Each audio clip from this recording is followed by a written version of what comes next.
जय मसीह के मेरे प्यारे प्रियो, आशा करती हूँ आप सब अच्छे होंगे। प्रभु आप सबको आशीष दे। मेरे प्रियो, सच्चा धर्म कौन सा है, कैसे पहचानोगे? मत्ती 7 उसका 17 और 20।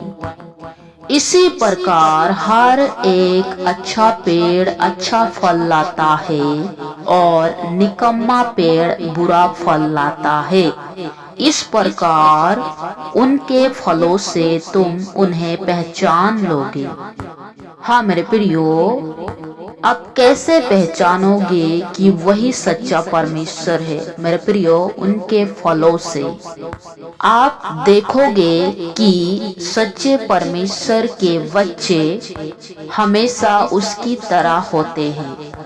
जैसे कि गलातिया 5 उसका 22 में लिखा है, पर आत्मा का फल प्रेम, शांति, धीरज, कृपा, भलाई, विश्वास, नम्रता और संयम।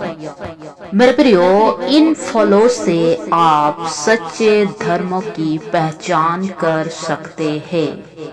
और मैं आपको बता दूं, यीशु मसीह इस दुनिया पर प्रेम बांटने के लिए आया था, और वो प्रेम जो आपने और पूरे मानव जाति ने देखा कालवरी क्रूस पर, वही है सच्चा मसीहा।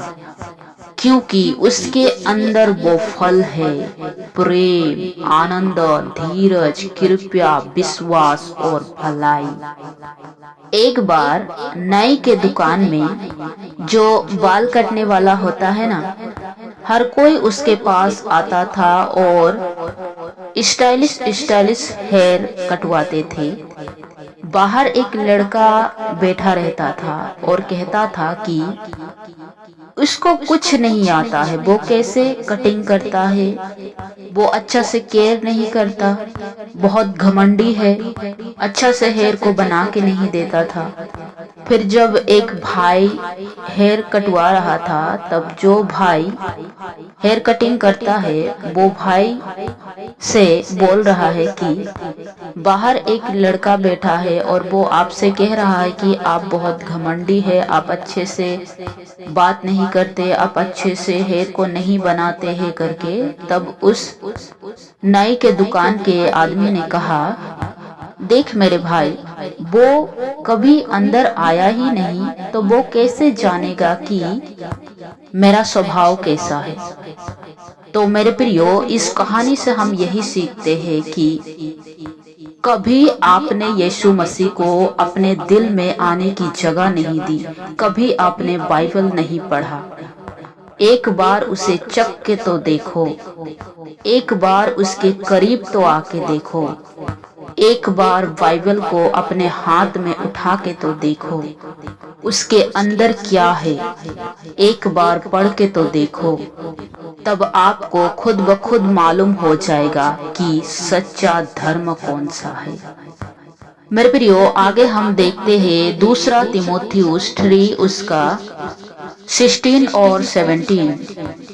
लिखा है, संपूर्ण पवित्र शास्त्र परमेश्वर की प्रेरणा से रचा गया है और उपदेश और समझाने और सुधारने और धार्मिकता की शिक्षा के लिए लाभदायक है, ताकि परमेश्वर का जन शुद्ध बने और हर एक भले कामों के लिए तत्पर हो जाए।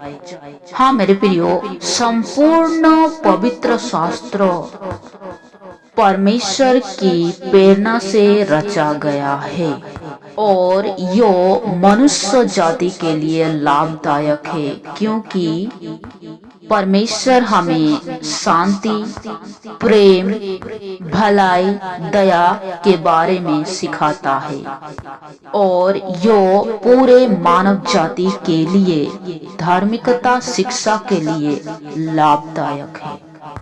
और आगे लिखा है कि ताकि हर कोई पवित्र बने जैसा परमेश्वर पिता है, क्योंकि वो कहता है, जैसे मैं पवित्र हूँ वैसे तुम भी पवित्र बनो।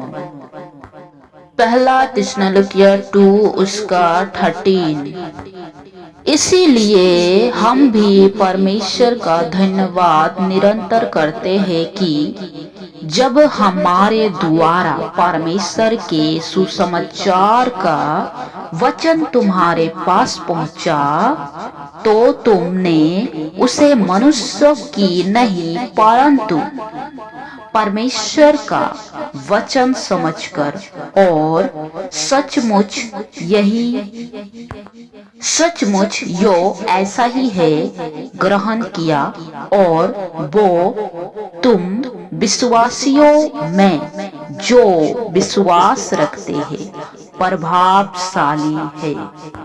हाँ मेरे प्रियो, परमेश्वर ने खुद अपने वचनों को हम तक पहुंचाया है यीशु मसीह के द्वारा, और वो वचन जीवित है, और जो कोई भी उस वचन पर विश्वास करता है उसके लिए वो वचन ढाल है, वो वचन उसके लिए रक्षा कवच है, क्योंकि वो वचन उसे हर पाप से आजाद करेगा, हर बंधनों से छुटकारा देगा और सच्चाई को पहचानने में उसकी मदद करेगा।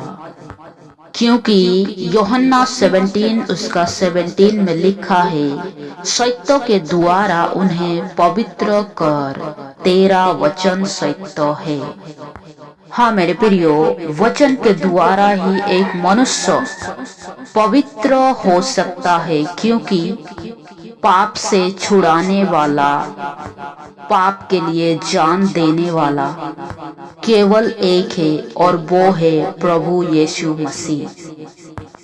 इसीलिए मत्ती 4 उसका 4, 7 और 10 में लिखा है, यीशु ने उत्तर दिया, लिखा है मनुष्य केवल रोटी ही से नहीं परंतु हर एक वचन से जो परमेश्वर के मुंह से निकलता है जीवित रहेगा। हाँ मेरे प्रियो, मनुष्य केवल रोटी ही से नहीं परंतु परमेश्वर के लिखे गए हर एक वचन से वो जीवित रहेगा।